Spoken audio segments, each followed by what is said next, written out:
Spud, guess what I did last night for the first time ever?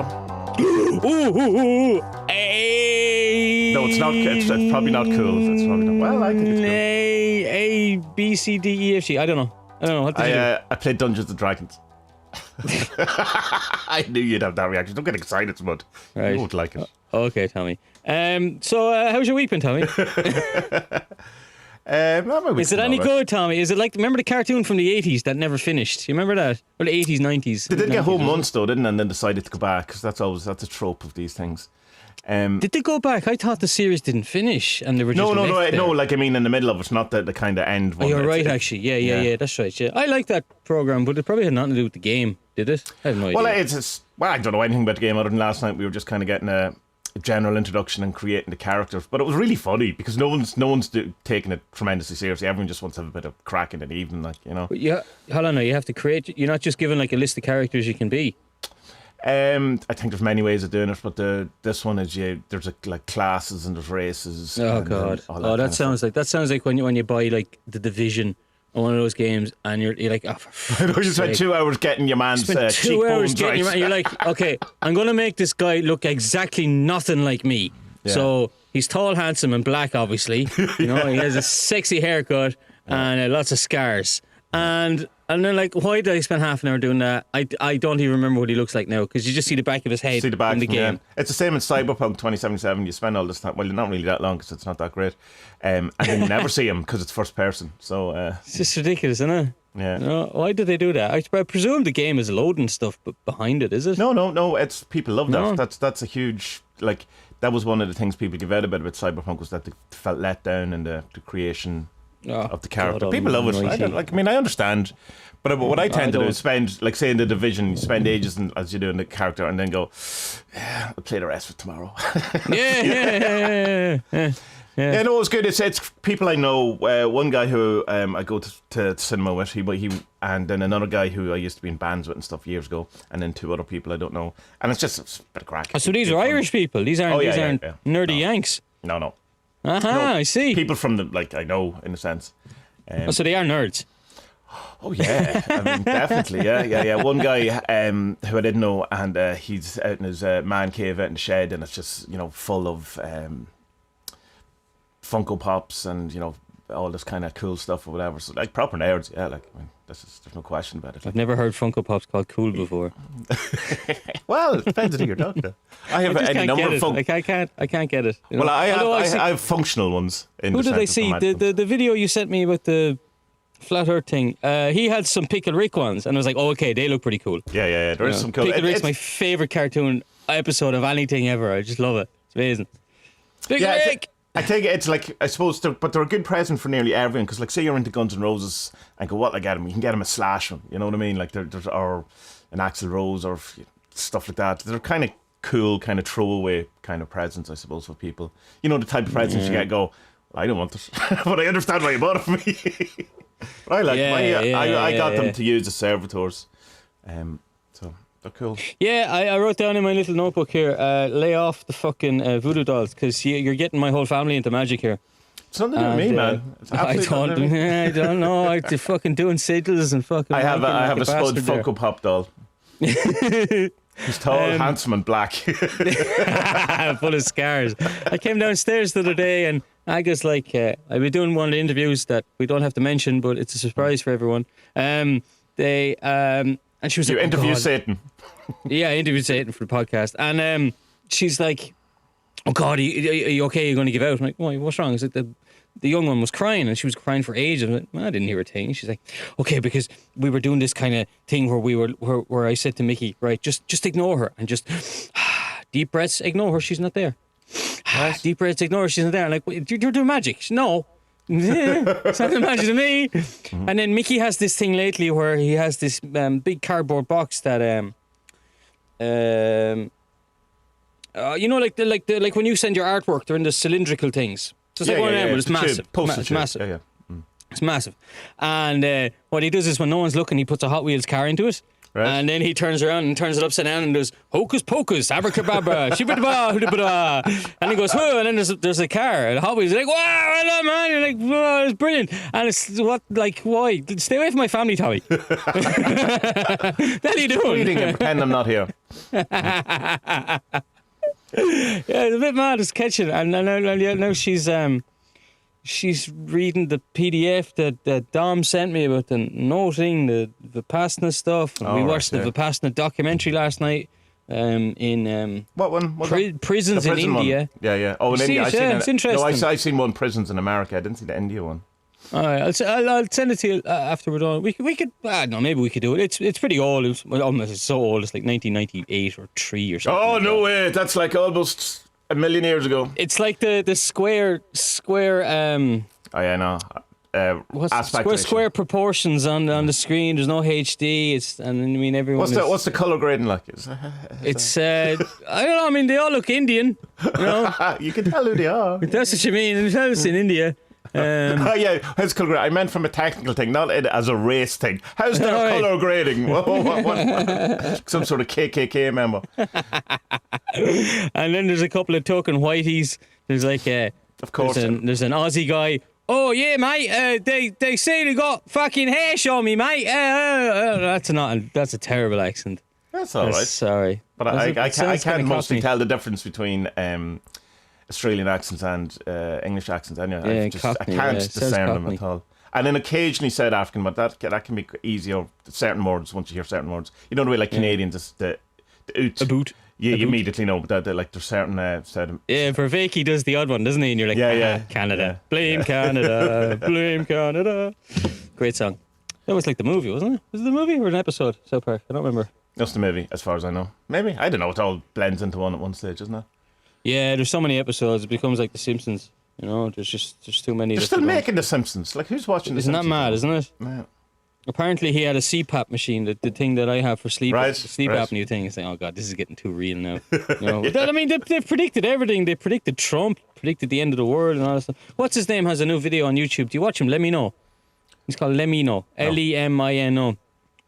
He's this massive YouTuber, and he has like movie quality YouTube videos he puts out cool. like once every 3-4 months or something. And like Peter McKinnon. Yeah, but like, oh look, I made a coffee. What? Shut up, man. You know, take some photographs and stop making coffee. It's about what's it called? Oh, what's the title of it? I don't remember. Something to do with the end of the world, catastrophe or something like that. And but it's kind of like, well, these are all the possibilities: hit by an asteroid, volcanoes, weather events, yada yada yada. And the end of it is like, global warming. We fucked this ourselves. Like we're done for. You know, well done, humans. Nice one. No, but he has an excellent one about. Do you remember the aircraft a couple of years ago that went missing? Was it a tide? The Malaysian. Yeah. He has an outstanding video about that. Right. It's brilliant, and he's piecing all the bits together, and just he's a really good investigator. Right, I haven't even heard of him at all. Oh, he's brilliant, man. He's brilliant. I'll send it to me. The YouTube algorithms are not doing me any favors these days. It's like just sending me like stuff. I don't want to watch that, but it's not. It's like it's mostly music and like crap music, and it's like going. For the type of stuff I watch on YouTube, you think, send me some sort of... Although there was a bit of a while when I was watching the Jonathan Pajot stuff that they were sending me... Well, see, that's the problem, Tommy. No, I wouldn't mind if they would send me, some sort of, I don't know, well, I don't know, whatever, but it was like they started sending me like Orthodox Christian, proper Orthodox Christian. Of course it did. Pajot, yeah. See, Pajot's latest video is that he's giving out about not following the science. He's doing what? Not following what? You know the way people say follow the science? Oh, science. I thought you said signs. Sorry, no, science. No, follow the science. Okay. Sorry about my accent. Yeah. I see that. You can't understand. The Gordon White thing has gotten over to Reddit now. There's people posting about that today. Yeah. So he's done for. Is he? I mean, it's not the first time this has happened, and it's it happened when he said it first. It's the same stuff that he said whenever it was a year ago. Actually, the first thing that was posted up on Twitter is that newsletter from a year ago. So it's not new stuff. The interesting thing with Gordon White, though, is that people have become, in a sense, and even me to a sense, are so shocked about how conspiratorial he is. But like he's never not been like that. Like from day one, he has a whole kind of series. It's not the whiskey rants, it's whatever. It's the other thing, but it's about there's this, the elite rulers of the world, and he's always been anti-Hillary, and all this. Like, so I mean, it's not that big of a shock that he was the first person I heard personally saying that 5G was going to kill us all. So, and he has a whole video about it in the thing. So. It's not. It's I don't know. So the one line, if it's true, I haven't seen the video, but if it's true, it's shocking. Is to take the names of the people who are disagreeing with you for after the revolution, they'll be first against the wall or something like that. That's intensely bad. Well, look, I mean, he thinks he's Hunter S. Thompson, and he's just a gobshite. It's the thing that I find most, I suppose, hard about Gordon is that I've learned so much from, and he was once I found Chaos Magic, and say particularly the Grant Morrison, the Sinful Lecture, and he lists off a load of names. But if you were put in Sigil Magic or Chaos Magic into Google, that time that's all you could find was Gordon and the Baptist Head Boys. Yeah. And so I kind of devoured that kind of whole thing. Taking he talks about like stuff like Richard Hoagland stuff about glass structures on the moon, and I found that exciting. Not in that, well, I don't believe it, but it's kind of that entertainment kind of stuff. And it was like, but his magic stuff, his sigil stuff, and the shoaling and all that stuff is great, and it was very foundational for me getting into chaos magic. So there's kind of a part of me that, in one sense, part of my brain wants to. I don't know what the correct word is. Whereas I don't dismiss outright in the way about David Icke, who says exactly the same things. There's parts in my brain that like has a kind of there's an endearment or something towards him. Oh, it's probably you feel like you have a debt to him because he gave you something that's useful in your life. Yeah, probably yes. Mm. I don't want to totally kind of I don't know, dismiss it out of hand or whatever. But like, I mean, it's like if he was anyone else, I would. So what does that tell you? Yeah. If it was David Icke saying these things that we have said. What was it? One of the first things you ever... What were we talking about, Astral projection, that's what it was. And I was like, oh yeah, this sounds good. Because you know me, I want to get high without taking any drugs. Yeah. So I was like, so you said, yeah, you might like this. So you sent me onto the website, and straight away when I see anyone in the occult who has a thing for that Saint Bruno, what's his name, that's a bit of a red flag for me. Right, come on, what's that? Why? Gianardo Bruno, what's his name? I do know Bruno. Yeah. I do know Bruno. I said Gianardo Bruno. Is that his name? Yeah, Gianardo Bruno. Yeah, I don't understand he wasn't an occultist. He was a monk. Like, what's going on here? What's with the worship of this guy? He wasn't your. If he was around today, he was burned to the stake for heretical ideas. No, okay, but if he was around today, you wouldn't like him. So what's this bullshit? Yeah, but you see, there's also the whole thing they have to remember that the entire reinsertion of Christianity and Catholicism that happened in Chaos Magic, mostly I think is to do with it's to do with the re-emergence of things like Saint Cyprian and all that kind of thing, and Gordon had an awful lot of it. He was big into the saints and stuff like that, so that kind of came back into it. So there is a whole, which is to me is interesting because that's in one sense can be, not always, like a red flag because it kind of points to conservatism. Yeah. And it's like. Well, I mean, look, my only point to it is that like I know why your man, what's his name? First name Giovanni. Yeah, Giovanni, something or Giovanni Devani, whatever. Bruno. He was the first one to. He wasn't the first one to think it, but he was the first one to write down stuff saying that look, we're not the center of the universe. Like, look at all these stars. They're all suns with planets that go around them as well. Yeah. And so because he was, this is heretical at the time.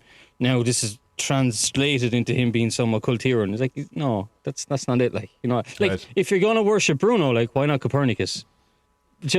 Like Copernicus was far deeper into that type of stuff than he was. Or Newton, who actually was. Yeah, exactly. So no, look, I mean, I understand the thing about chaos magic, picking and choosing who to go with, but like, for me, for knowing a little bit about him, he's not really who you think he is. Like, yeah. It's funny though, because like he's definitely massively more well read than I am, and he's definitely an intelligent man, 100%. There's no question. Bruno. No. Bruno was smart, Gordon. yeah. No, Gordon. I would disagree. I think you're smarter. Well, I'm not. I think you're way smarter. And he's not an awful lot more command of the history and all of that kind of stuff. And it always kind of gets me a bit. And this isn't a thing in Gordon. This is in general, where you see, and it happened particularly around the pandemic and stuff, when you start seeing people who you thought were, intelligent people in your kind of friends and family, who just kind of come out with this, like, from my point of view, utter nonsense or whatever it is, and you just kind of go. Because I'm not really concerned about them. That's not my concern. My concern is, right, I'm doing that in some capacity in my life too. You know what I mean? Like, they're obviously very intelligent people for the most part. Some of them weren't. But, and they're falling for this. So what am I falling for? What's my equivalent? And that's, I think, is the kind of scary thing. Well, there's another one as well, that John Michael Greer, his name comes up a lot. Like, he's also anti-vax, he's like... Oh, is he? Yeah. I think he's hates the lefties and all that kind of stuff. Which, okay, it's different for us. We're not Americans. We're not polarised and like.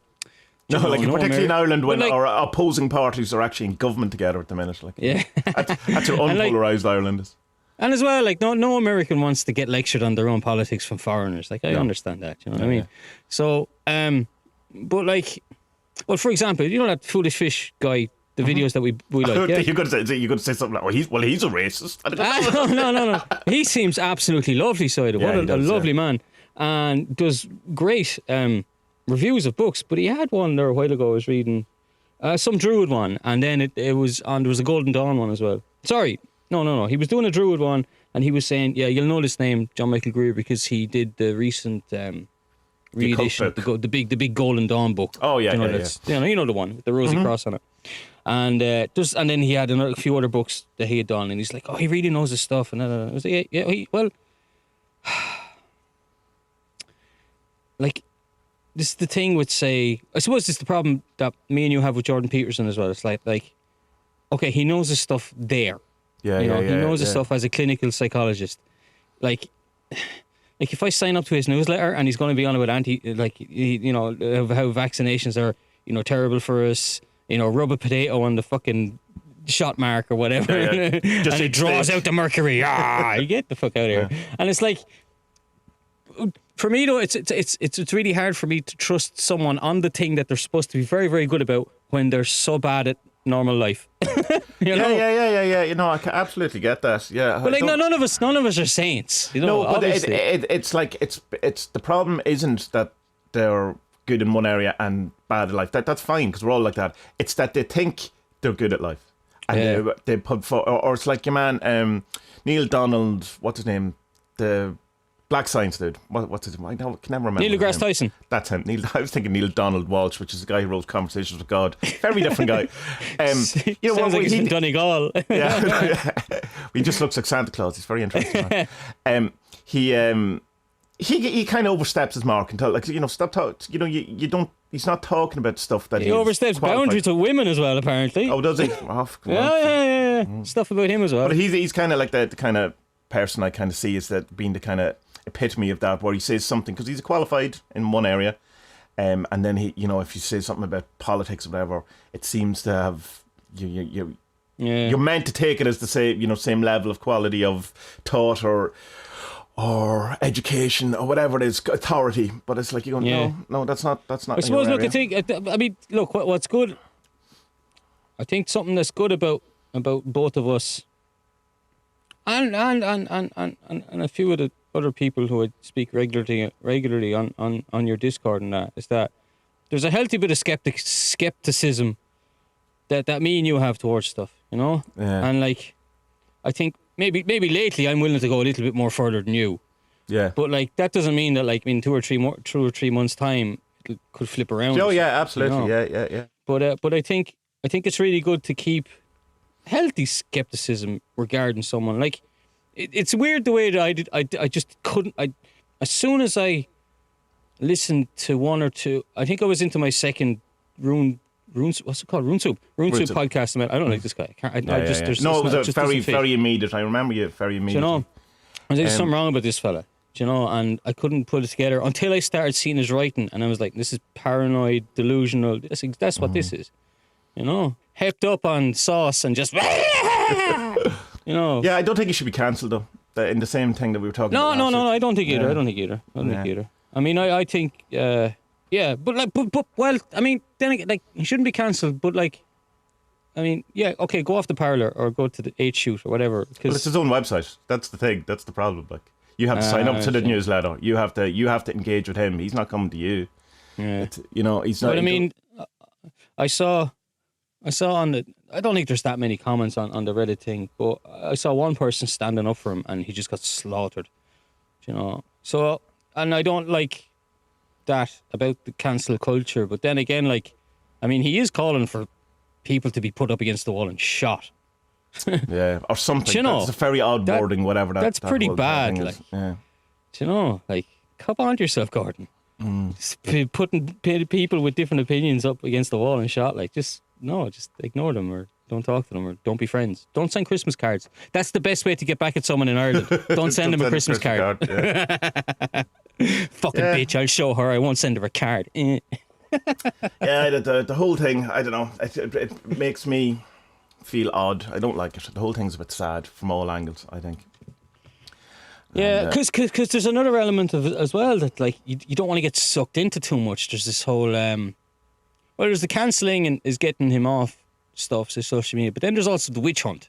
Yeah, and like that's like, because you can really get caught up in that and just wanting to tear someone down, and then you're like looking at yourself going, what am I doing? Like, yeah. you know, like, fucking, I know I'm a bit of a hippie, peace and love and all that stuff, but like, better things to be doing.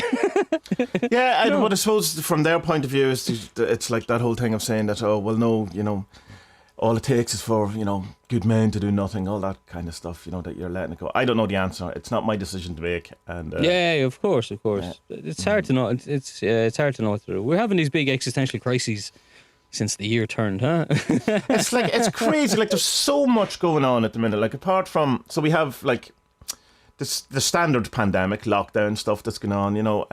Particularly here in Ireland, we have the highest in the world. I think we're not the highest in the world anymore, although that could be wrong. We have got our stuff way down. We've also Brexit going on, which is causing havoc, absolutely havoc here, because our usual trade routes for getting food and stuff is, essentially closed at the minute because no one knows what they're doing, and seemingly the amount of paperwork is just ungodly, and so people like couriers like DPD and stuff like that have stopped delivering stuff from England at the minute altogether since the middle of December, because it's just the amount of time that it takes to deliver one package is just, it's like, I don't know, 15 hours. So what are you doing? Like are you ordering your books off Amazon Germany or France or what? No, because I ordered 2 books off Amazon. I got them within 4 days, which is this week, which is the quickest they've been in months. So it's it's only because I had a voucher. I'm not going to be able to get stuff on Amazon UK anymore because you have to spend less than 20 quid. I think books are you don't have to pay tax, but you still have to pay VAT. But there's no VAT in books, so I don't know how that works out. But there's VAT in ebooks. Anyway, but it just means that it's just going to be a couple of months, and then rather than going through the UK, we're going to come through Spain or France, whatever it is, and we'll get all the really good food. The problem they're saying is that it's highly unlikely, though, or what's very likely to happen is that we're going to start getting products that won't have any English labels on them, because there's no way people are going to put English stuff on it just for the 4 million people. Just in for Ireland, for a small market. Yeah. But yeah, it means you get the really nice. Really nice cheese and butter and stuff that you get in the continental breakfast in your. But sure, look, you can't get much better than Irish cheese and butter anyway. So you'd be grand there. I wouldn't worry about stuff like that. Nah, you don't eat meat anyway, so that doesn't matter. You know what I mean? In the vegetarian section, Super Valley, after some really hilarious clown had put a load of meat. And you go, and that's the other thing. Maybe had some sort of conversion, like Saul on the road to Damascus, and he goes, "Oh, what have I done with my life? I shall take all this really highly processed vegetarian food that kind of looks like meat but isn't, and change the errors of my ways. I will now be called Saint Paul." That's not quite the. A lot of it is awful processed, isn't it? Like, all of it's terrible. Particularly when you get to the vegan end of things. It's like unless you're vegan properly and eat proper food, but when you're getting like vegan sausages or whatever it is, it's just awful muck of food. Not even food. It's stuff that looks like food that isn't actually But food. what is it mostly? Is it just like oil plus like 1% tofu plus a fuckload of oil, vegetable Well, oil? all that corn stuff is made out of some sort of fungus. So, mushroom, but they don't call it a mushroom. They call it a fungus. It's I don't know what it is. It could be chicken of the woods or something, because that's quite, chickeny, meaty thing. But you think that's Hard to get though. There's not. Yeah. Well, it's it's tough enough Unless to get that. they're growing it themselves, you see, which I'm sure they are. But like most of it is, rehydrogenated, oils of some description. Or coconut oil is a big one. Like all that fake cheese stuff has way more calories and way more fat than normal cheese. Hey, you're not winning me over here. Vegetarianism, No, I mean, I no, like like- to do, yeah. Yeah, no, the vegan, like I did vegan a couple of times, and it's just I can't sustain it, because I can't get satisfaction out of the food, the limited amount of food that you can eat that isn't junk food. So you end up with the junk food, and then you go, what am I doing with my life? So. Did you see the thing I put on the Buddhism Discord channel yesterday about the animals? That broke my heart. So it did. Yeah, I'm not buying it. It's sad, All isn't it? sentient beings are sentient beings, or they're not. That's just it. Like, Dogs can't. Dogs and or animals can't attain higher states of consciousness, so they can't go up in their levels. And something like, and he says in the book as well that, like, when you are on this planet as a human, that's really rare, and it's really rare to come back as a human as well. And I was like, oh, okay, is that how it works? I didn't know that. no, So what are we reincarnated? Are we reincarnated somewhere else? that sounds a bit something more else? kind of Hare Krishna, Hindu-y than it does kind of Buddhism. But I think the Well, whole, he says I thought it's the a whole thing terror- in Buddhism was that it's the you can't know, so don't answer. That's a stupid question. Yeah. You're supposed to not know, aren't you? Yeah. It's a Theravada. That's what it's called, isn't it? There's this podcast I found. There's like 130 odd episodes of it, and he has a free ebook, and he doesn't read the chapters like an ebook. He analyzes his chapter with you.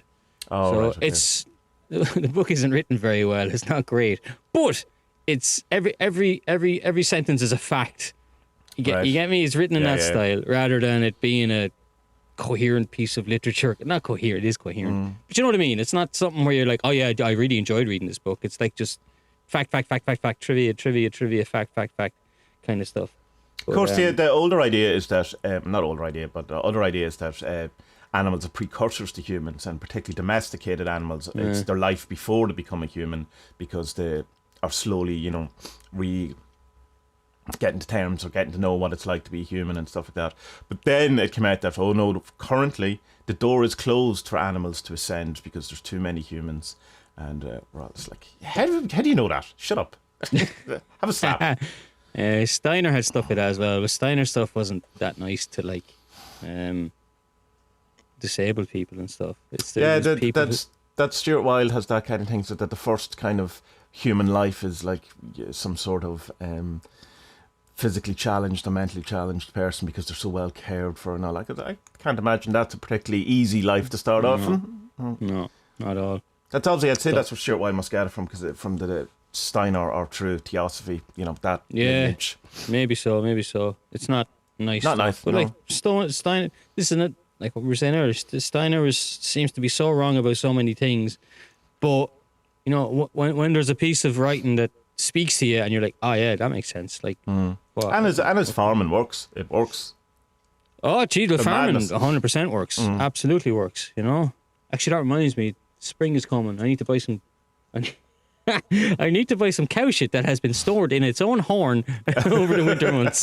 Isn't that mad? Isn't it? Yeah. Buying in France and Germany. I looked up. There's only one. There's only one public guy in Poland who does the Steiner method of farming, and they don't have any animals, unfortunately. So, oh well. Looks like I'm going to have to buy a load of cows, Tommy. And horns. Yeah, that'll be fun. No, it wouldn't be fun. No, dairy farming is hard. My outfit had tried it for a while. It's not much crack.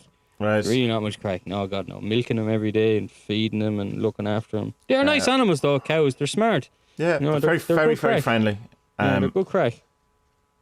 They're quite. They can be quite. Not intimidating is not the correct word, but they can, like when you have a load of cows coming at you, it can be quite like you go, well, these could really, really hit me, but they never do. They're just super friendly, super curious. Well, no, they can if you make them run. which we used to do when we Oh, were you have kids, to, and yeah, but you have to. shouldn't do that. No. And the cow tipping thing, that's not true. No, it's not true at all. No, of course it isn't. Did you have a look at the thing I was telling you, the Life After Death thing on Netflix? No, it's. I was assuming we would be doing it as a thing, so I thought I'd do Yeah, it we for this can. general Yeah. thing. I don't know if you'll. The first episode's really good, then the second two are about mediumship, and they kind of a bit Lose boring you. to be honest for Right. me. And then it didn't lose me completely because there's parts of it that are really good, and you're like, oh yeah, okay, yeah, I can see that. And then there's other parts you're like, I don't know. See what you make of it yourself. There's a good thing about reincarnation keeps popping up in my life lately. Maybe I'm gonna die soon. I don't know what's gonna happen. Well, we're all gonna die soon, aren't we? If we're looking at it for a long, big Well, enough that's perspective. it. Yeah, that's it. Yeah. As It's soon funny as 'cause now. there's like this more the druid stuff I'm reading. There's like they believed in it. I was telling you before about the Phil McCool story in St. Patrick. That it wasn't Phil McCool. It was a druid or a filly who would have claimed he was a reincarnation of Fionn. Like there was stuff with the Celts that you know, like Johnny, look man, I'm a bit broke. Can you give me 500 quid? Yeah, no bother. Look, I'll pay you back in the next life. Yeah, grand, yeah, no bother, yeah. Yeah. That's the way the Celts used to do things. Like they're not mad. Like they want the trust between people. Yeah, I'll come back in the next life in Azerbaijan. So you're gonna have to find me. You know, and then there's like, okay, obviously Buddhism and like it's really only Christianity, isn't it? That doesn't have it, and Islam. Did And Christianity did have it. Isn't that mad, isn't it? Yeah. Do you know? So like, why are we? Like maybe that is why there's so many people on the planet because they're just everyone's being reincarnated and they're just not achieving, you know, the step up to get the fuck off here. You know? I remember talking to a Harry Christian guy, and I found them fascinating in a kind of the same kind of entertainment type of way, and that it wasn't really because he said first everyone knows that the moon is further away from the sun. I went, all right, now we're in. Let's hear what you have. And that there's birds that fly across the cosmos and lay eggs, and the Russians have photos of these. All right, great, awesome. But he was saying that Is this just him or is this what they believe? it's what they believe, but they're not meant to tell you. Well, you know, it's like the Scientology stuff. Okay. So he was saying that there's people now starting to reincarnate from Mars and stuff like that, which I don't know if like that could be that seems more like a theosophical idea or whatever. But he's going, but you can see them. They look like aliens. And I was going, oh, get into dangerous territory now. But like this guy, he looks exactly like a grey, doesn't he? That's weird. But it's that's the thing I find about the reincarnation is like the population fluctuates and all that. So is there some sort of time where you don't kind of aren't incarnated? Are animals coming in? Is there are you only incarnating on one planet and all that kind of stuff? Of course, Alan Chapman says that we are the reincarnations, or the future. It's the opposite way around. All that kind of stuff, which is an interesting kind of thought. That Crowley is say that again. So Crowley is a reincarnation of you. That because. It's a long spiel. I'll not get into it. I'll let him explain it sometime. But yeah, I don't know about how I feel about reincarnation altogether. I hope it's not true. That's kind of the my kind of thing. Of I one and done, please. Thanks very much. No, I definitely want it to be true because I'm like, yeah, I'm 40 now. I don't think I'll get to Machu Picchu. I probably won't. So next time, I really want to go to Machu Picchu. Yeah, but like when you get, if it is the case and you go there and you were born in Machu Picchu and you go, Ireland, I'd love to get there. Maybe next time. You won't know. You know what I mean? It's like Brad Warner says that if there is reincarnation, well, this is it. You are the reincarnation now. It hasn't started with you. So what use is it to you? What is it? Okay, then we've got to go to Machu Picchu. That's it, man. It's happening. Fuck it. Tommy has said we have to do it, so we have to do it. Yeah, but there's there's an inbuilt sense of not an inbuilt, but kind of an idea, a presupposition in it of elitism in reincarnation that I find in spiritual circles that I don't really like because it implies a hierarchy. It implies, better. It's like the Indian. It's like the Indian caste system, is it? What do you mean? Well, no. Well, yes. Well, there's that, which is terrible and thing. But it's when you start getting into things like theosophy, where you have a root race, which is lesser, which basically means black people, And then, you have the thing that came out of it. And so, white people have evolved out of that. Yeah, They're a yeah. higher order. But even not on that kind of big macro level, you can have it on, the kind of a thing of, well, I have attained something that you haven't, so I'm therefore, I don't know, more important than you. Whereas you find most people, some people who are actually awakened have that a kind of a different thing where it's like, I'm, none of us are important. That's the way, what I found out, rather an elevation towards some sort of grandiosity. Although, of course, you do have the grandiosity in some purported awakened people, I suppose, is the best way to put it. I wonder, your man says on that book, that podcast I'm listening to, he said that, actually says in the book, he doesn't say in the podcast, so maybe the podcast he doesn't get as woo. He says that, like, when you are, when you reach the highest of the attainments, you can glimpse like past lives and stuff you did during that. So I'm like, yeah, I don't know, man, because like if I became fully awakened and then I was like welcomed up into whatever it is, nirvana, you'd be like, can I go down there? I never went to Hooters. Can I go again? Like on the roller coaster. Because I mean, look, there's plenty of times in your life that you had that were terrible, but you're like, yeah, I don't know, that was good crack, some of that, wasn't it? Looking back now.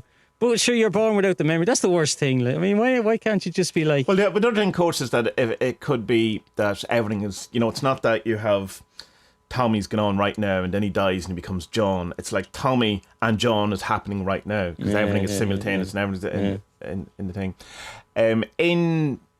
Edward Kelly was told by one of the angels, who always spoke the truth, that there's never been... the amount of humans that there is now has never changed, and it never will change, whatever, implying, I suppose, there's two implications in that. One is that there's an awful lot of non-player characters going about, if, there's only been a certain amount of humans. I suppose, and the other thing is that there's a greater kind of illusion or something going on. But it's an interesting one that as a counter to the reincarnation, going, well, if there only is a set amount of humans. But then you get into that whole thing of, I suppose... there's chosen people and all that. It's just, there's no matter what way I kind of look at reincarnation, it very quickly veers into weirdness, or into the kind of conclusions that you get from it or something. Or the Celt. Do you know the Celt one? I'm not sure. Tell me. The Celt, but the Celts kind of believed in a kind of and the book I was reading, there's no word that they've found to describe it, but it's similar to what the Vikings had in Ragnarok. Right. There was or like Carl Jung, and there's the end of an aeon, and then you would come back as right. But when a Celtic person died, their spirit went off to other realms, but it wouldn't reincarnate in a human form until a new age, Right. That was the Celtic one. That was the Celtic one. Right, that's interesting. So you're never your father wasn't your son in a previous life, all that stuff. It's no. And there'd be no spiritual families that people talk. Which is weird because then what about the Owen money stuff? Like I just said a few minutes ago. Was that just it's the never? Yeah, I'm never paying you back. Yeah, next life, mate. Yeah, actually, next eon, I'll have you. Yeah, they just knew it. But then again, like apparently Celtic society was a bit like what the Native American society would have been like okay, there was the chieftains were richer, they had the power and the cattle and all that stuff, but like poor people, the serfs or the workers, they were looked after. They had food and clothing and shelter and all that kind of stuff. Like, okay, they didn't get to try on the king's pearls every Wednesday night, unless he was into those types of necklaces. So shut up, Spud. And I hadn't prepared that joke, and I walked into it backwards. Are you making a case for slavery's all right? Right? Yeah, it's just what no, Jesus, no, fuck no. No, what I mean that it was just a bit more. Like you couldn't play with the king's sword unless he was stop it with the fucking sex stuff. Fuck's sake. Yeah, he couldn't put his hand on his Jew. Well, shut the fuck up, man. God damn it. It's not even me saying these things, Tommy. They're just coming out. Yeah, he's got possessed. So there weren't communist communes or anything, but, people were helped out. That's my understanding of it anyway, and stuff like that. Like, it's with the research I'm doing with the Celts, it's quite hard because It's quite difficult knowing what's reliable and what isn't, because there's so much stuff that was written. What I'm finding out is pretty much anything up to the 70s, 80s, you can just dismiss as bollocks, because so much of it is based on fake writings of people who were real. So there's that Welsh fella who made up neo-paganism or neo-druidry, and all of his stuff, he's a bit like that Wiccan fella. Like, all of it is just based on nonsense. Right. And you can't trust any of it, kind of thing. And I see this a lot now on the different Reddits for druidry and these Irish paganism stuff, is that, like, so much of it is people getting into it and just going, I have no idea where to start. Do you know? Because like there's these like cults of Morrigan and stuff like that, and it's like, she didn't have a cult. That's just weird. Like, that's just okay. I mean, she's a kick-ass goddess. Do you know? There's 3 forms of her. One was prophecy. One was, if she shows up with you, it means you're going to win the war, or it means you're really, really going to lose the war. And it was up to her, kind of thing. And then there's another one as well. And like, okay, she's pretty kick-ass, but she didn't have a cult. Like, it's strange. It is strange. And even like Danu was supposed to be the head god. Apparently, from what I'm reading now, like, there wasn't really a Danu, and no one really... Which there wasn't really any of them, was there? Like, or is there? Well, yeah, of course there wasn't really any of them. Obviously, there's no augment. I'm just playing with the pen, it's going to make noise. Sorry. Yeah, click, click, click. Sorry. The what do you got? Like, there was no, obviously, there's no real person, Ogma or Manon MacLear or anything like that. But they were gods that people did pay attention to. Whereas Danu looks like it's kind of made up. Danu would have been a river spirit. They had those. They definitely they had that. From my, I don't have the knowledge you have, but it's like that. It wasn't necessarily goddess of the river. It was the river had a spirit. Yeah, the spirit of the river. Yeah. So that looks like what she was, and that's apparently who the Danube River was named after as well and stuff. Yes. I don't know. It's just it's great. I really like finding out more about the stuff, and I found out more about the Imbas Ferocity was telling you. There's these 3 types of kind of meditative stuff the Irish used to do. One is a kind of mindfulness. The other was a kind of mantra meditation, and then the other was a sensory deprivation, like incubation. All right. And like there's even there's mad links between like that one I wrote, Trees Across, who I was telling you about. She uses loads of arguments to say that, well, the Celts originally would have came from the Vedics, but then the Vedics were around at the same time as the Buddha. Indeed, actually, Buddha learned his meditation from them. Okay. He like Buddha was a Brahmin before he was. He wasn't a Buddhist. He didn't have a religion, kind of thing, But like all of his meditations came from learning through that method, and then he discovered his own stuff. Yeah. So like, and we have to make a correction, because Dom pointed out to us that the Buddha did go home to his son, or the son became his. Because we were saying last week, the son was the first. The son was the first ordained. We were complaining that the Buddha wasn't a nice man, that he left his family. Whatever, but everyone says this. Everyone says this about Buddha. Buddha was terrible. He left the wife and kid. Well, he left them in the house, but he left them in the palace full of goodness. Yeah, full of jewels and 40 virgins and all that kind of stuff. So the Buddha seemed like a top bloke. But yeah, so it's mad to find that, and there's lots of language similarities in the names of the gods and the ritual. Maybe not rituals, but the ritual. So like the Vedics would do these rituals, and it was to symbolize that, well, creation comes from a sacrifice. Something has to be gotten rid of. Something has to be sacrificed for something to be created, kind of thing. And this is what the Celts used to do as well. And so it's all, it's mad to see that this is where it more likely comes from. Because like the old idea was that like, the Tuatha Dé Danann were the Dananns. They were one of the Israelites who were in the desert for 500 years.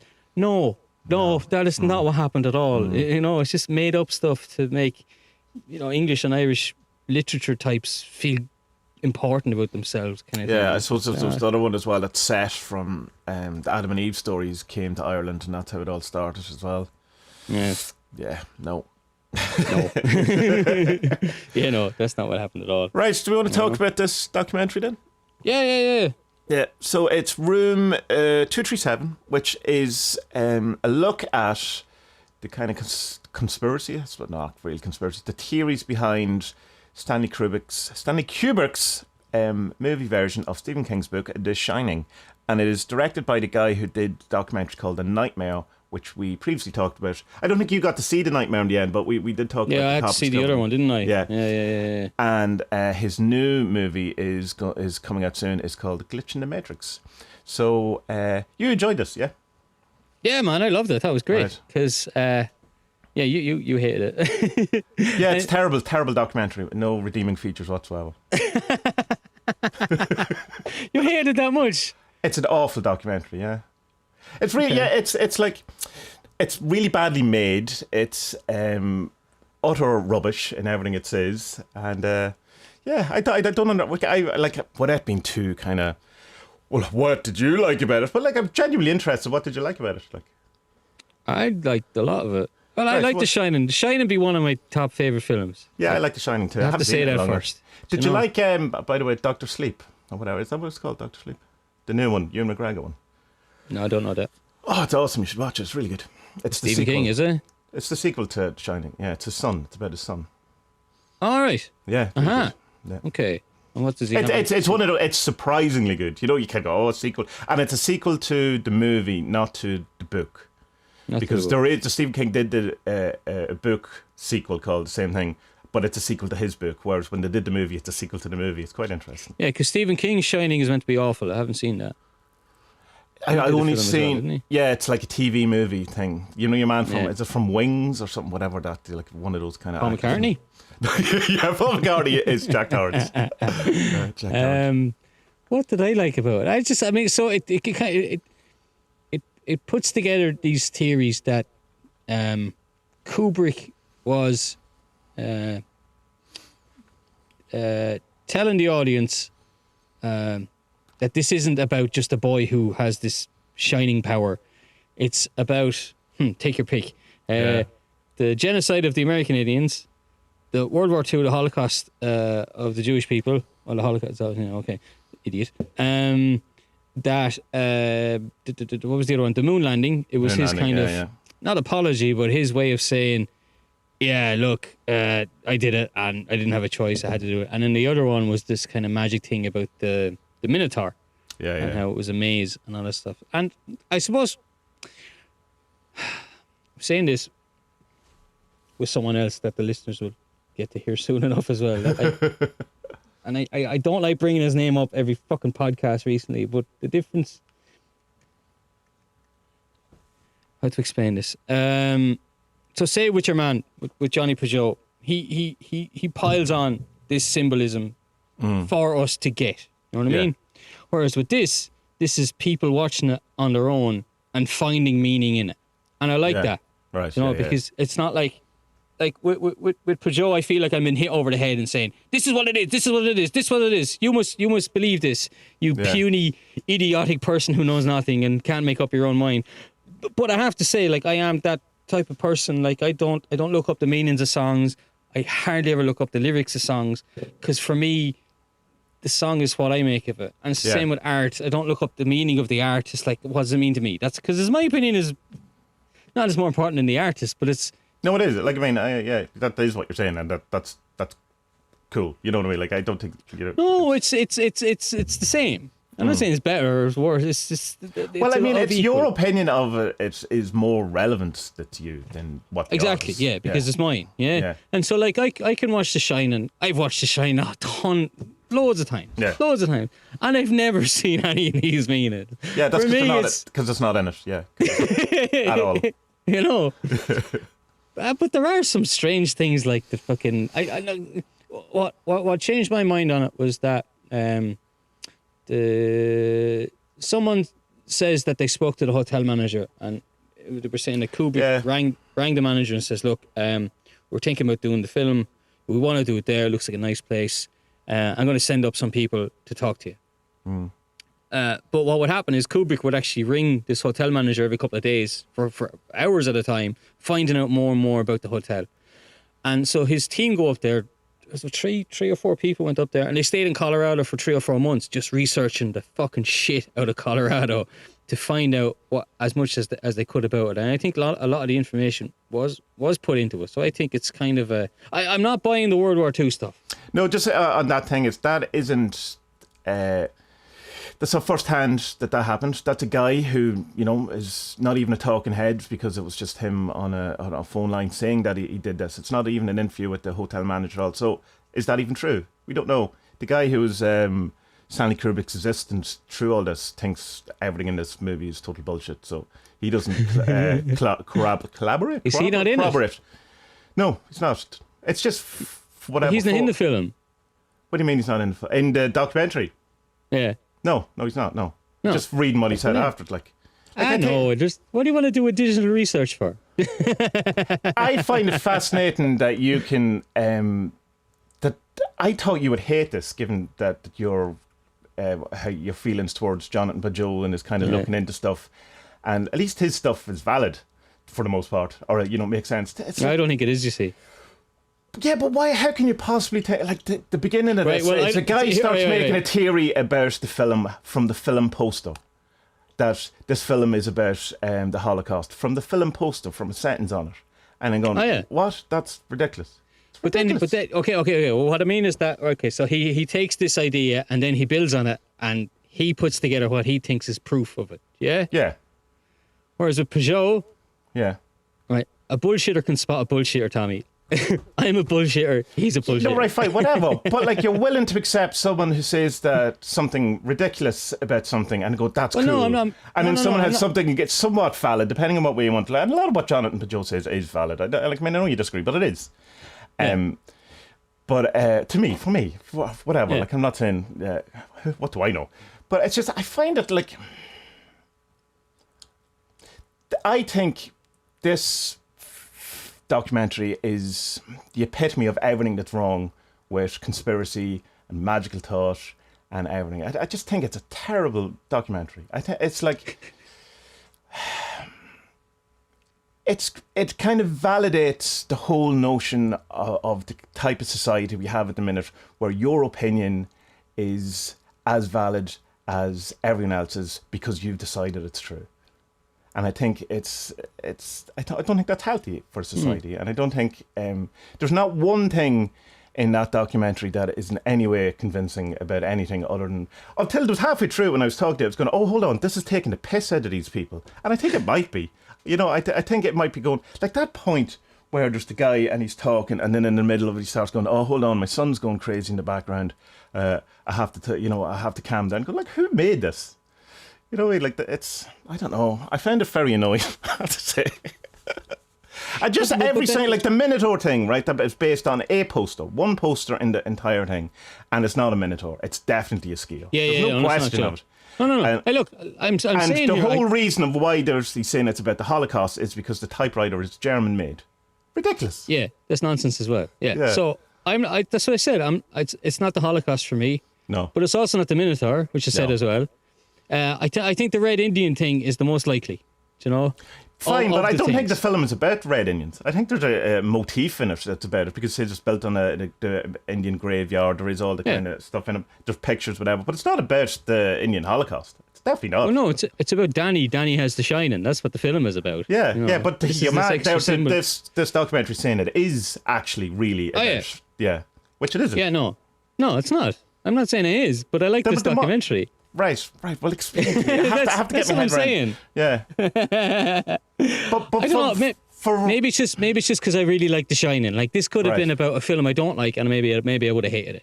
Do you know? I don't know. You know me, Tommy. I change my mind every fucking 5 minutes and everything. Yeah, no, I understand, but I really want to get, because I don't like someone who really over the last couple of weeks has made a point of that he hate when people read into stuff too much and make stuff out of it to then. Which would seem to me, it suggests to me that it's more the person saying it than the idea that you dislike people reading symbolism. It might be. I don't know. I don't know. Maybe it's because, I just don't really like Pajot, the way he argues. He's like, well, this is this because this. It's like, yeah, maybe not.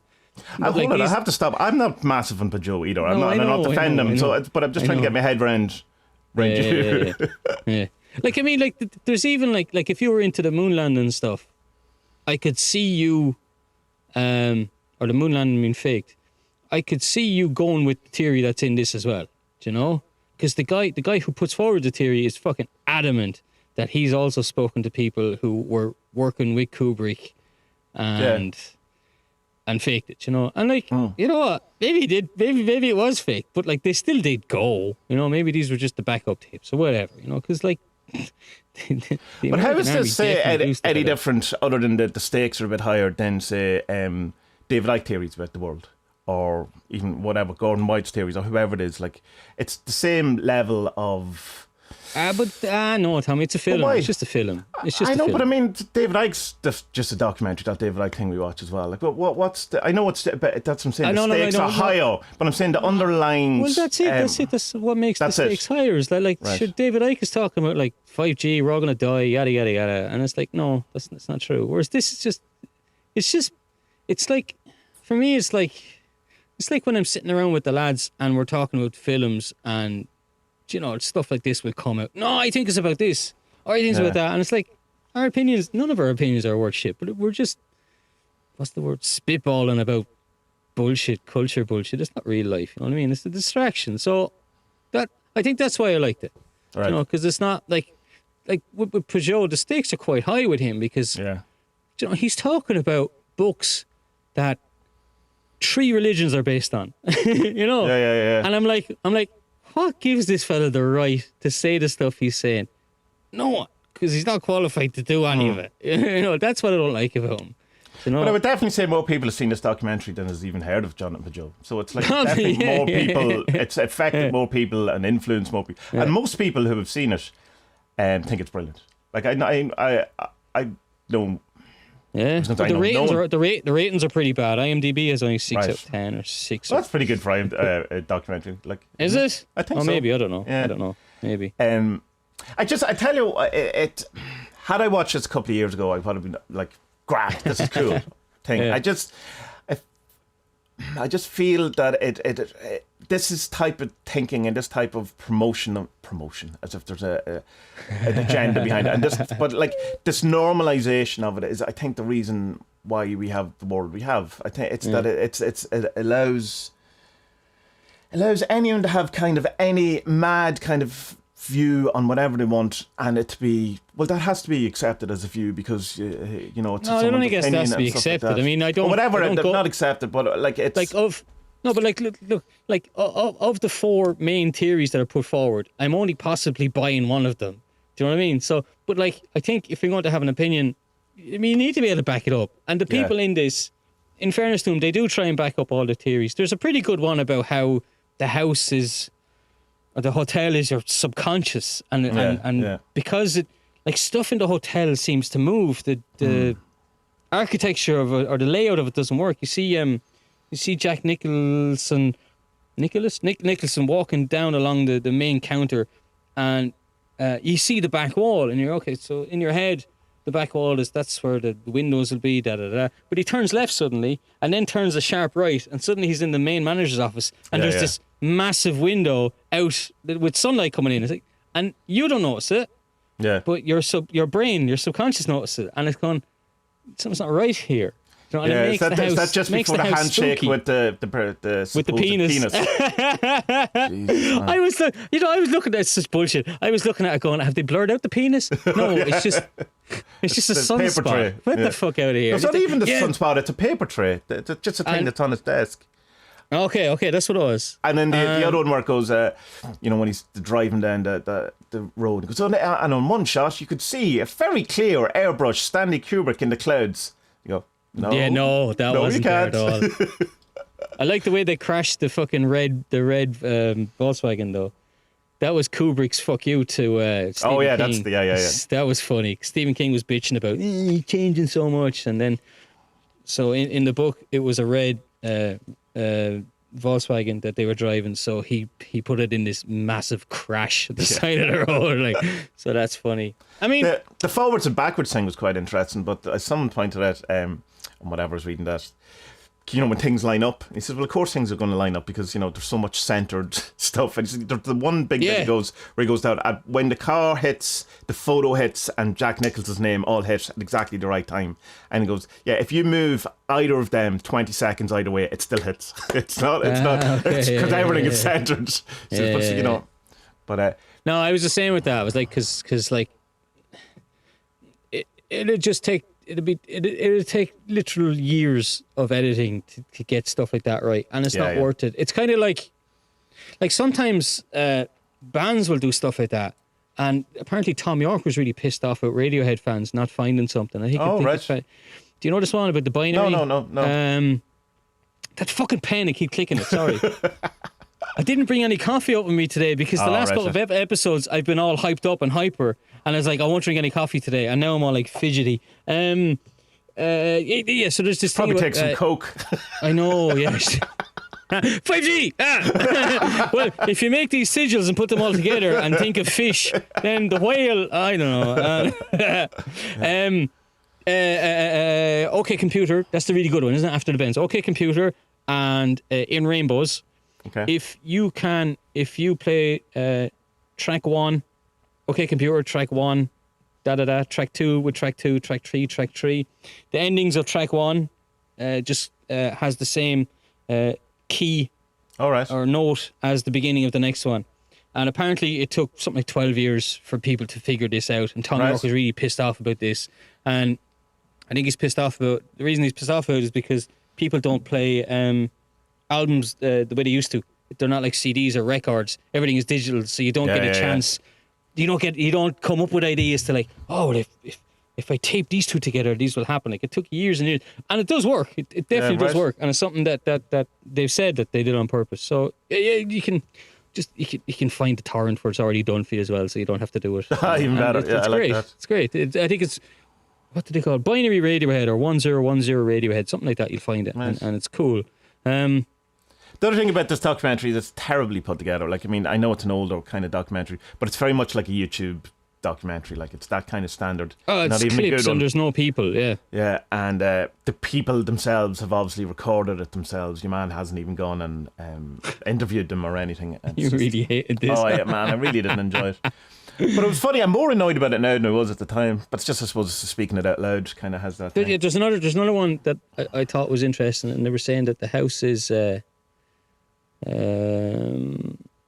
way the house is built and the way that they get from place to place in the house is supposed to be a bit like how your subconscious works out dreams. Like, it tells you different things at different times, and this is why Danny is going around. No, Danny's the kid, isn't it? Or the wife? Yeah. I don't remember now. Okay. Danny's the kid. Yeah, so, so Danny, the kid, all right. So the kid's going on a strike, and he's going through the kitchen. And he turns right, and next thing he's upstairs. Like, how did he get here? Like, yeah. And then he has the vision of the two girls, and they're in front of him, and then he blinks his eyes, and then they're butchered in front of him. And this is about your brain putting stuff together and moving from place to place. Those types of things, they're interesting, but it's kind of like, this is the thing, is that the film the film has people who says that this is what the thing is about, right? But it never hits you over the head and saying, this is exactly what the film doesn't tell you this is what it's about. It's the people who tell you what it's about. It's just, I don't like being told what to think by people. It's a very thin line, Tommy. I know it is. I know it's a very, very thin line. But it is people telling you what it is, and they're saying it's... Yeah, it's the people, but it's not the film. You get me? How is it not the film? Because the people are only in the film. It's not the film. It's the director isn't telling you. Yeah, but there's no... Yeah, but there's nothing outside the people talking in the film. There's no other direction. There's no other opinion. There's no other anything. It's only the people. So the film is directly saying, this is what you're meant to think. No, because it's the people. I don't see it that way. Right, well, I just don't understand. I don't understand. Look, Tommy, I mean, maybe we should get Aga on a podcast with you, and she'll just be like, yeah, no, you'll never understand sport. It's just the way it is. Like, he'll you think you know him, and then suddenly he's into magic. Do you know? Like, I mean, when I met him first, he was pulling pints, and now look at him. He's, making shit from timber, and he's fucking getting me into Buddhism now. And this is my impression of her. And oh yeah, he's so bulgy everywhere. That's good. She's gonna kill me now for this. I mean, It's not the best documentary in the world, but I just thought it was a bit of fun. It's fun. Yeah, That's all yeah, it is. yeah. Fun. It's not serious. I didn't take it. I can't take it seriously. I think it's presented Dog as shit. serious. No, well, right. But I can go on. I think it's presented as serious. I think you're meant to believe it. Yeah. No, I would. Which is take it like, I seriously. mean, the Nightmare I really, really like as a documentary. Yeah. So Well, I mean, tell you what. it's really good. Like, will this make you want to watch The Shining again? Because as soon as I watched Oh, it, I say. Nick, I wanted to see it because we were going to put it in the cinema when they opened up again, and I was all set for going, and obviously it didn't happen. So I didn't watch it. I did download it in 4K or something, but I haven't seen it in a long while. I've only probably seen it once or twice anyway. But I did really, really? enjoy. Yeah. I don't think it's a great movie anyway. oh, I love it. Yeah. I would say watch Doctor Sleep though. I enjoyed it very much. I watched it again recently. Yeah, the Stanley Kubrick. Why can't I pronounce his name anymore? Kubrick. I'm hit and miss with him. Like I like Doctor Strange. It's good. Not Doctor Strange. Doctor Strangelove. Jesus Christ, Strangelove. Peter Sellers, the black and white one. No, I've never seen that one. Oh, it's really good. You should watch it. Although I don't know, maybe it's not good now if you only watch it. Well, I now. mean, okay, what else you got? Full Metal Jacket. That's classic. That's what do you call it? Your man from Law and Order, isn't it? He ends up in Law and Order. One of them ones. Criminal Intent is the. No, maybe yeah. Yeah. I don't remember. Yeah, I love that. Yeah. Apocalypse Now, is that him? No, that's No, not him. That's no. Francis Ford. That's someone else, isn't it? Yeah, it's Francis Ford. Well, there's the Tom Cruise one. What's that called? Eyes Wide Shut. I didn't like Eyes that. Wide That Shut, was yeah. weird. That was Yeah, just, no, I enjoyed that. Yeah, well, you're into your kinky sex magic. Ooh. Yeah. No, I enjoyed it, but it's kind of like you can read too much into that too, like thing. But I enjoy. I think it looks great. It's a great visual kind of thing of it. What else did he do? Well, if I had the internet here now, I'd Google whatever films he's done. Isn't that awful? I'm just going blank on Stanley Kubrick. There's a couple other. I remember watching Not Apocalypse Now. It's 2001. And I only watched 2001 about 4 or 5 years ago, I think, for the first time. I thought it was great. Yeah, I really like it. It's the books are good too as well, but they're a very different idea of what it's about, if you know what I mean. Yeah. Particularly when it goes to like the next one, 2010, it's very, you can tell that they've gone for a completely different. There's the one he did in Ireland as well, the period one about the English aristocrats or something. That's a really good film, but it's like a fucking Charles Dickens books or something. Right. It's great, but it's kind of boring in that kind of way. Yeah, You know, don't sometimes even you know get a film that. like Yeah, that. I can't remember the name, but you get these books like that or films like that, and it's like, yeah, this is really good, but it's kind of boring. Like The English Patient or something. Remember those films? There was a whole period there during the 90s when there was all these I avoided boring Oscar most bait. of them ones. Hold on, I'll Like they're good, but they're a bit like because I don't know, need some explosions or ghosts or something, aliens. You know, I'm a simple man, Tommy, as you and the listeners are well aware of by now. You know, what else has he got on the list? That's what I'm looking up now, but you know the usual. As soon as you use the internet for something, it goes really slow. Our internet's been very weird recently as well, but I hear lots of people talking about the general kind of speed of internet has gone Everybody's down. on it all the time now. Okay, so we have Eyes Wide Shut, Full Metal Jacket, The Shining, Barry Lyndon. Is that what you're on about? Barry Lyndon's the one. I think that's it. Yeah. Clockwork Orange. Forgot about that. How could you forget about Oh that? yeah, Jesus, of course. Yeah, Clockwork Orange, bonkers. Yeah. 2001, Doctor Strangelove, Lolita. That's interesting. The But he did the old one, didn't he? Not the Jeffrey Irons one. Oh, is it? I always just Yeah, assumed there's it was two 'cause I've never versions. seen Yeah, it. or Jeremy Irons. not Ah, Jeffrey Irons. yes, James Mason. There you go. Spartacus. The Spartacus? Did he do Spartacus? Oh, class. I watched that a while ago as well. Actually, it was on Oh telly wow, one that's day. interesting. Pat's Glory, The Killing, Killer's Kiss, The Seafarers, Fear Desire, Day of the Flight, and Flying Padre. Sounds cool. Yeah, no, I don't know any of them. There's a story about a monk who could fly. Maybe that's what it's about. Oh, maybe. Kind of a famous thing.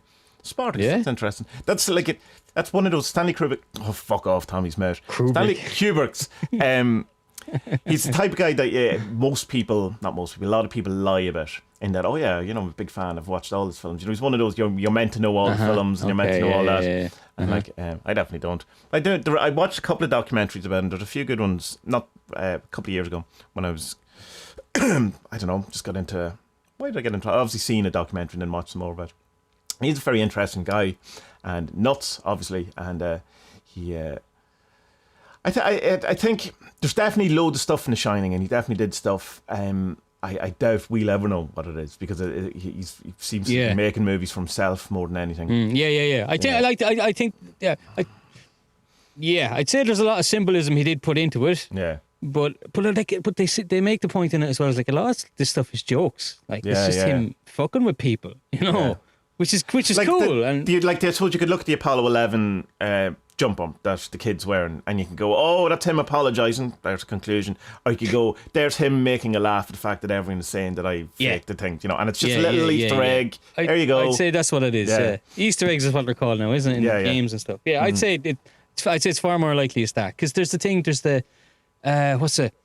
237 has a meaning. 237 is the name of the film. Oh, that one. Oh my God, that was the worst. That was nonsense. It was total nonsense. Room number 237. There's only two words you can get from that, and that's room and moon. Room and moon. And the moon is 237,000 miles from the moon. It's like, yeah, okay, that's miles. Who the fuck cares about miles? Everyone measures everything in kilometers anyway. Even NASA do kilometers. They don't do miles. Someone was pointing out that because he says it's moon, and then there's an N and an O for a number, and and saying, you can also make moron out of those. Oh, brilliant! I think in the book though it is room 217, so he did do something in changing the name to it. But there is a thing where they're saying that they don't have a room 237 in the actual hotel, which isn't true. They do absolutely have. My cousin was at the hotel. He says it's quite cool. Oh, really? Yeah. It's just the outside. That's the thing. The rest of it was filmed in London. Yeah. Most was filmed in London, and that's why the architecture and the layout of it fucks with you, because you see them walking in, and it's like, wait, what? It's way bigger, But like you don't register it. It's just it's in the back of your head. It sees it. It's like the subliminal kind of messages and stuff. There's a weird one actually. If you watch that prison Vipassana thing, there's a weird bit in it where there's this like just something gone in and out. And you're like, what? Like, me and Aggie looked at each other. What was that? Is it like the penis in Fight Club? That kind of... I hope not. I don't know. I mean, look, for me it's fun. It's not serious, but like. Yeah, I've been overly harsh, just because I'm disenchanted comedy these days, so I'm aware of it. It is if you go in. Okay, I'll take it back. It's not the worst documentary I've ever seen. Obviously, I've seen such drivel on YouTube in my life. I watched it actually because I was going right. Someone put up something. It was the new norm or something. Some documentary. It's all right, your man Uvari, that guy, that famous kind of science guy. Harry Uvari, I can't pronounce his name, but anyway, I took it, all right, this might be a decent enough one, and it was a conspiracy documentary, and it's like, but I had it on the background, and I was just going, so that's, I've seen many of rubbish conspiracy documentaries that are much worse than this.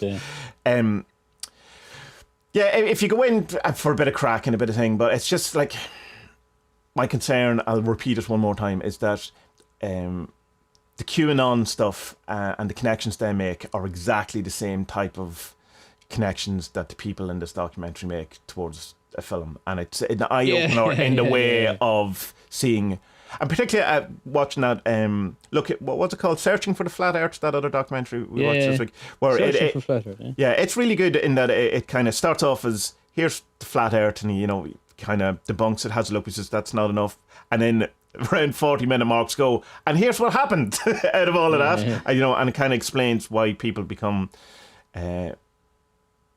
QAnon stuff. Yeah, QAnon, whatever it is. Yeah, and I just think my reaction, I suppose, is it's symptomatic of seeing that kind of worldview and that kind of I was going to say critical thinking, but I don't think it is critical thinking. Has become so mainstream that it's no longer entertainment for me. I can kind of go, this is the thing that's what was it? Destroying the very fabric of our society. Your mate, what's his name? The Telemite, Marco. Yes. Marco put up a thread on Twitter there, I don't know, a couple of days ago, from someone I retweeted it about this fella who, some American chap who would talk to QAnon. Is QAnon the right word? I don't know. QAnon people, whatever, and kind of his thing about him was, and this isn't fucking, groundbreaking knowledge or anything, but the thing about these QAnoners and conspiracy theorists is that, like, so say you believe that, vaccines are bad or something, and you say it to like 10 people, and 9 of them are like, no, you're an idiot, you know? Yeah. And because people are wounded then, you know? Yeah, and then yeah. they're like, oh, crap.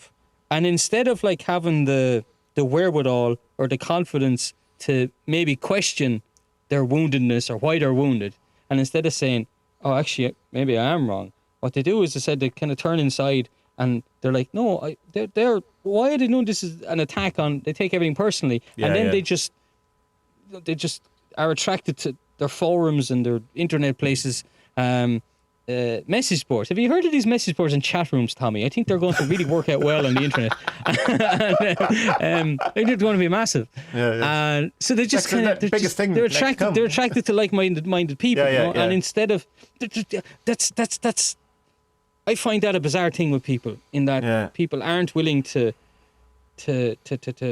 question their own kind of beliefs and their own. But kind of here I stuff. have two statements to that, and hold me to the second one if I forget. The first one is the echo chamber thing, and that's something I am very, very aware of, which is why you'd be asking me sometimes, why are you listening to these people? Like, why are you doing that? It's good because I don't want to be in an echo chamber. I don't only want to consume things that I agree with, and that involves then listening to people who you completely don't agree with, and even at the end of that, you go, well, I still don't agree with you, but now you know the position properly. It's like Yeah. and it's like I have a number of friends who I can disagree entirely on the worldview, but that's brilliant because I can always kind of then, in a sense, touch base with the different type of thing. Whereas if I just had, as you say, the chat room full of 10 people who all agree exactly the same as me, it's insane.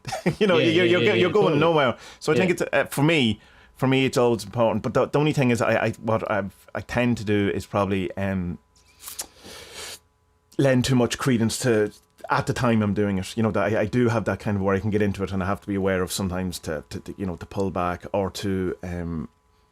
Sometimes I do. I notice myself doing this is an interesting one where I'll have an opinion, say about magic, and magic exists, and then there'll be a documentary will come up and that's called "Magic Doesn't Exist," and there'll be part of me going, "Oh, don't watch that."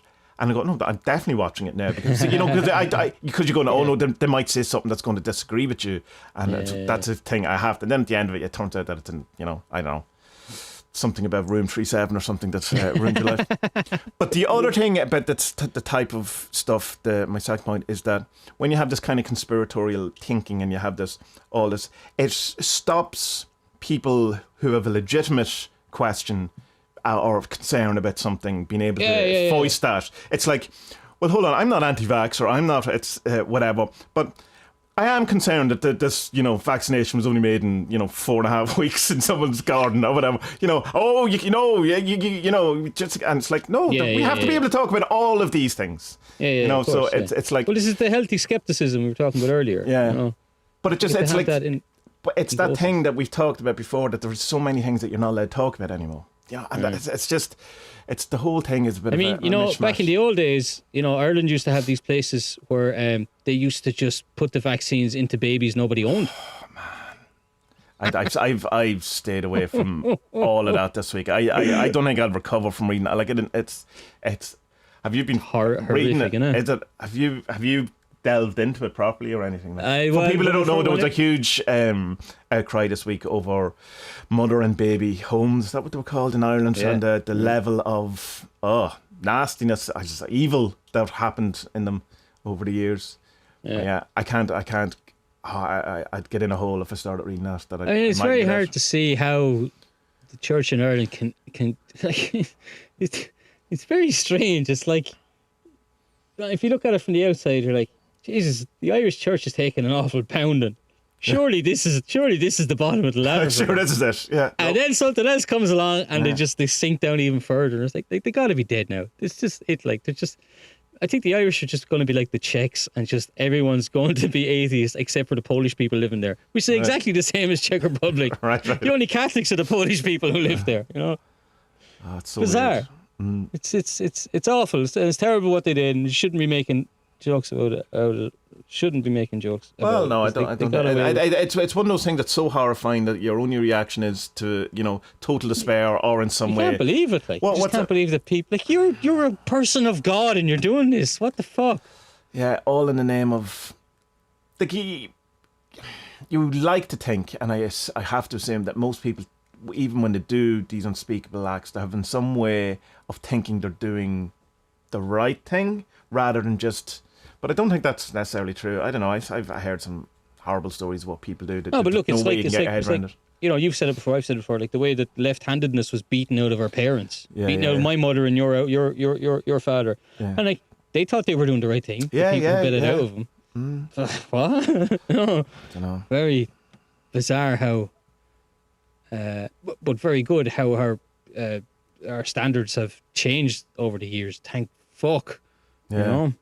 Yeah, Well, awful stuff. obviously, we're likely to be doing something now that's the same. That the next generation will go, "What were you at, lads?" Yeah, like- probably to do. I reckon it's probably to do with mental health and stuff like that. I reckon that'll be the thing. That people look back in years and just go, "You scumbags." yeah. You know. I don't know. We'll see. Maybe. I don't know. That's something else I want to say there. I can't remember. I was going like, it's gone. It'll. Oh, here, yeah. right, What's this mysticism stuff you're getting into? I saw you've started a new Discord. Well, it's kind of. I'm finding on the Discord because I have the different channels for different things. I'm kind of going. I don't know where to place certain things. Like there was a member saying that YouTube were sending me these Orthodox priest dudes, whatever. But I was listening to a couple of them, and some of it's good, and then the next one is obviously a tremendously terrible video about sinning or you're a worthless person or something like that. But within certain ones that there's kind of ideas, and it's going, well, mysticism seems to be the only thing kind of channel where you could push Christian stuff, that mysticism, Orthodox stuff, Islamic Sufi type stuff, whatever. It seems to cover a bit. But it for me, I know there's probably is an actual definition of what mysticism is. But it was just that it's something that I don't know. It has that kind of... What is it? It's religious spirituality? Is that it? It's kind of like esoteric versions. It's the inner church rather than the outer church of the religions. Right. That's kind of my understanding of it. So it's like if you bought, say, like if what's the Buddha book? The Dharma something? Dharma Gamma? The verses. Yeah. Like, is there one of them for Jesus and Muhammad, and we could just put the three of them together and maybe... we'd all get along. No, because I think one of them, they're not all written down or whatever. It's that thing in the Bible. It's I'll never get the thing. Milk for babes and bread for the thing where it kind of implying that let's give out these teachings that'll keep everyone happy, and then but we have the higher order teachings for the initiates, the type of thing. Okay. That kind of idea. So I mean, it's the Sufiness of the Islamic thought. It's Christian mysticism because they couldn't think of a better name for mystics. And for Christianity, but I assume it's in all things. But I've mostly only been kind of exposed to the Christian side of things because that's obviously the kind of prevalent. Oh, but Jesus, top fella, good lad. Good lads, We all messed it up after that. It's like it's like literally every single thing after went wrong. Well, it's mostly St. Paul, isn't it? That we have to blame. It's not really Christianity we have. It's Paulism. St. Paul. Yeah. Well, Saul, the original. I don't know. I mean, I'd put a lot of the blame at the Council of Nicosia. Isn't that what it was called? Where yes. Just got rid of loads of books because they didn't like the look of them or didn't like the covers or whatever fucking reason it was. That's a strange thing. But then again, I suppose would the Russian Orthodox Church, they would fall back on those books as well then, wouldn't it? Like there's no... Is there a Christianity that, not that dates back before that, but that follows the things from before the Council in Nicosia? Well, is that not what the Orthodox is? I don't really know. I don't think so. I think the Orthodox is still the four Gospels, and the four Gospels was leaving out the other Gospels. Yeah. Well, I suppose Gnosticism in some form is the kind of trying, but that doesn't have an established. Because I mean, you could talk to two Gnostics and have completely different views. Yeah, of course. Yeah, it's. I know which one. The Jewish religion. They go before the Gospels. Indeed, yeah. Let's all become Jewish and don't work on Sundays. I can go with that. Saturdays. Saturdays. I like that. 4-day week you're talking about here, Tommy. Oh, right. That's interesting. Is it 4 12-hour days rather than 5 8-hour days? No, fuck that, man. No, that's not good. But I think it's just to kind of win over people a little bit because like they're not doing what they like. In fairness, like okay, Irish people didn't handle it well there for the last couple of months, and a lot of people have gotten sick with the thing. But like, in fairness, like the government is giving people plenty of money. Like if you're at work, you're still getting 350 quid a week. In Poland, I think it didn't. Oh, is it? I think it went down in Ireland. I don't think it's still down. Well, it's still okay. Let's say it's not 50. It's not 50 quid. Like I think it was more dependent on what you were earning. Originally. There's nothing here. Right. It's literally not. Like there's restaurants which aren't supposed to open. There's restaurants in the town. Sorry, one opened last week just to try and make some money. Yeah, there's protests happening in Poland over getting too. No help. Is that because Poland doesn't have money, or just fuck yous? But the money thing is ridiculous because the EU have told every country, yeah, look, we've loads of money, we'll look after you, and we'll give you 0% loans and just whatever, as much money as you want, and pay us back whenever. Okay, why aren't they doing it? I think it's because it's like what spoken about him before. David McWilliams says on his podcast about governments, like the governments are run by people who don't know anything about finance. They don't know anything about economies, and that's a massive fucking problem. And people's first reaction is like, oh, well, they should have more people who work from... Well, problem is that people can make a hell of a lot more money in the private sector than in the public sector. So that's why they don't work in the public sector, So unless you're like a member of parliament. But like, how long does it take to become a member of parliament? 10 years of slogging it out on the bottom rungs of the ladder until you're finally accepted by someone who likes the cut of your jib and pushes you on up. Like not no one, but people very, very rarely get elected in somewhere on their first run. Right. A lot of people are just put on polling cards because they need to have 4 or 5 Fianna Fáilers on one thing, or they need 5 Labour people. They need 5 Labour people here. But like, Tommy, there, you're 18. This will be your first place. It's like, yeah, but that's in Brighton. I'm from Edinburgh. Just go down there, you might win. What? Yeah. So much of that goes on as well, and I don't know. So Poland's they're not really helping stuff out, and I wish they would. It's not fair on people. It's really not, like, because especially when there's money there, and this is common knowledge the money is there, and it's just like, fucking help people out, man. Yeah, it's all fair, and you can understand then people go into a kind of thing of that it's a conspiracy, the Great Reset. Of course, you understand it, but you just want to. I mean, I don't know, like, oh God.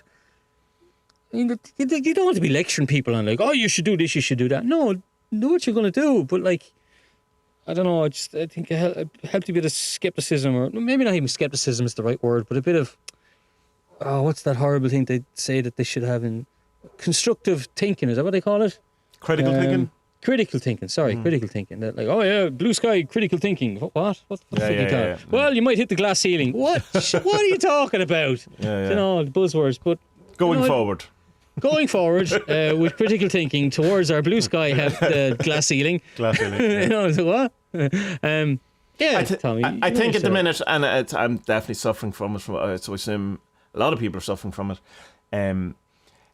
I'd say we're all a bit emotionally fucking exhausted by everything. It's like that thing I was saying at the beginning of it. There just seems to be so much happening at the minute. You have pandemics, you have race wars, you have ridiculous coups, you have the return of shamans or shamans, whatever you want. Graham Hancock has a great way of pronouncing shamans. Does he? It's like, when someone pronounces a word properly, but it totally goes against their accent.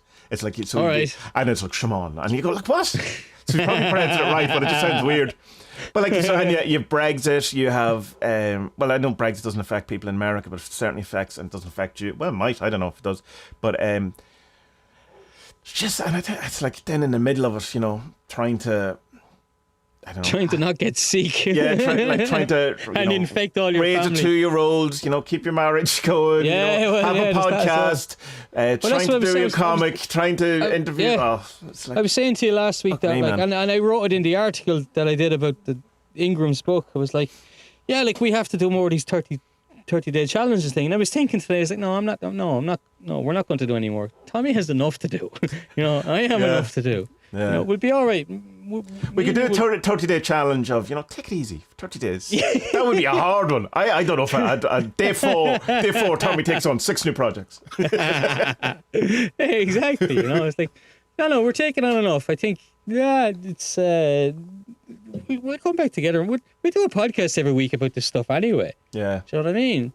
So maybe in years to come, we can look back on the podcast and put that down in writing or something. But I think we do suffer from a thing that's very prevalent in not only occult circles, but no, it's the Protestant work ethic thing of, to get what you need to put in more effort. And if you're not where you are, it's you haven't put in enough effort. And you go, I'm fucking destroyed. Leave me alone. Yeah. Tired. Yeah. You know what I mean? And I don't know. It's just like I feel like this disenfranchised, disenchanted, emotionally kind of. Well, I mean, the last reading I did for myself was at the 1 card reading 47s, and the card I got was the depleted. And, but of course, I invented you bastard! Why would you do this to me? I don't know. Me flirting with this druidry stuff, and I'm trying to find how I'm reading a good bit on Buddhism and meditation stuff as well from Ingram's book, and I am trying to meld the two of them together, and see how that works. Like maybe I'm barking up the wrong tree, but like I think because I've done so much work on it over the last 3 weeks, and I haven't found pushback on it yet. Yeah, I think I'm finding a path here, finding a road to go down. That's syncretism, isn't it? When you take all the bits you like from the different religions and put it together into your own. Sure, or why not, chaos magic. Or chaos magic. Yeah, well, the rebuttal to it is that, and it's the thing of that autodidacts, which people who are self-learned, or self-learning, is that you never bow to an authority. So there's a limit to you will always go to your knowledge because it'll be always only to do with what you're interested in. So that's the. Not saying that's but what that's you do. Tommy. You're my oracle. Read this. Tommy, read this, Tommy, what's this? Tommy, what's this about? But no, don't waste your time on it. Okay, Tommy. So I mean, for as long as I set up this new religion that everyone's going to follow, you just have to be around. Right. That's okay. simple. You can be the first saint. All right, thanks. First Saint Tommy. Did you see that? Oh, it was brilliant. I was so impressed by the photos that Joe Biden put up with the Saint Halo around him.